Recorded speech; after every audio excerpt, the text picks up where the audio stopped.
Hello guys, তো আমি খোকন বিশ্বাস। আমি চলে যাচ্ছি বাংলাদেশ বিশাল পদ্মা নদীর তীরে। দেখুন সবাই, এটা বাংলাদেশ পদ্মা নদী। বিশাল আকৃতি নিয়ে এই পদ্মা নদী তীরে আমরা বেড়াতে আসছি। আমরা দেখুন নদীর চিত্র।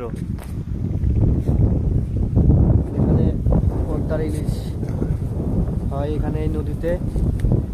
এটা পদ্মা নদী, পদ্মার চর। তো গাইস, আপনারা সবাই দেখুন, বাতাস হচ্ছে এই জন্য, আর শব্দ নদীর তীরে বাতাস, জলের স্রোত ইত্যাদি।